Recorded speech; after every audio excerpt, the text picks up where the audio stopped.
Assalomu alaykum barchaga. Ana bugun biz Fes Mobile o'yinimizda o'yinchilarimizning darajasini yana ko'tarib olamiz. 6 ta o'yinchi tayyor ekan bizda. Hop, bularni oldik, qolgani sal turib kelamiz. Gulitni yana 29 daraja qilishga harakat qilamiz. Trenirovkaga kiramiz. 15,000 qilishimiz kerak ekan. 29 bo'ladi shunda. Hop, endi esa bizga himoyachilar zarur.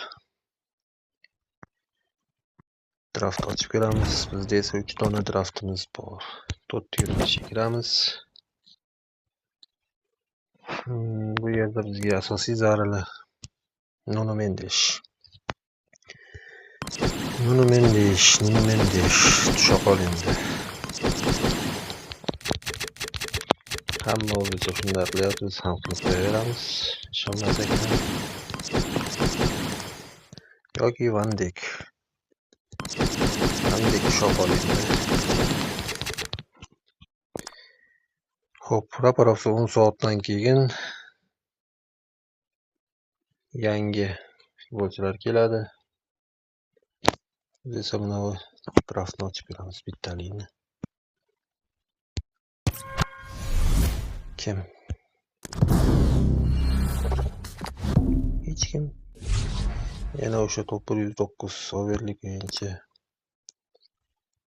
Ikkinchisi ketdi. Braziliya Zashita, Arsenal, Saliba. Gabriel 15. Yo'q. Menga ko'proq shunday o'zlashtilar kerakligini.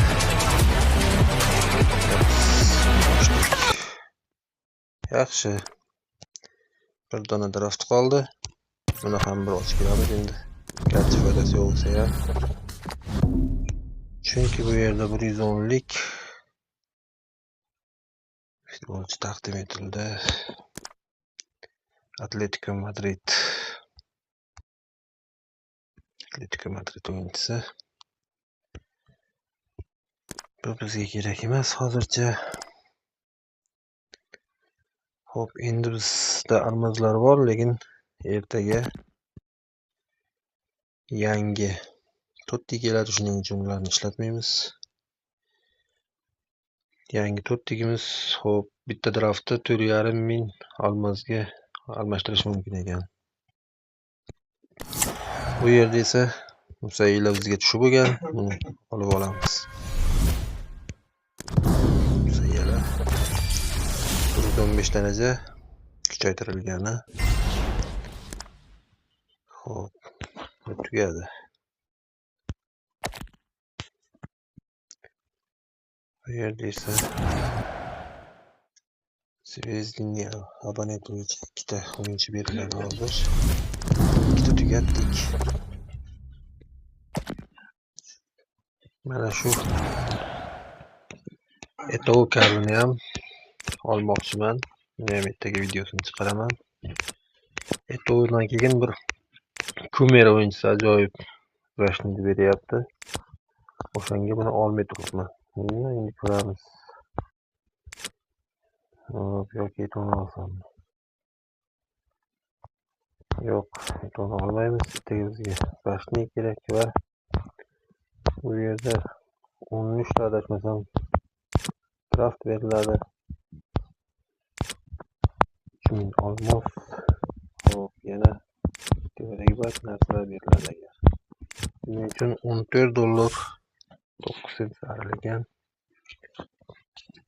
Mana ertaga yangi o'yinchi kelsa olamiz. Hop, bizda aktivni o'yinchini aktiv qildik. Bu yerda olmozimizga qancha qoldi? Yana 60 ochko olsak 5000 olmos beriladi.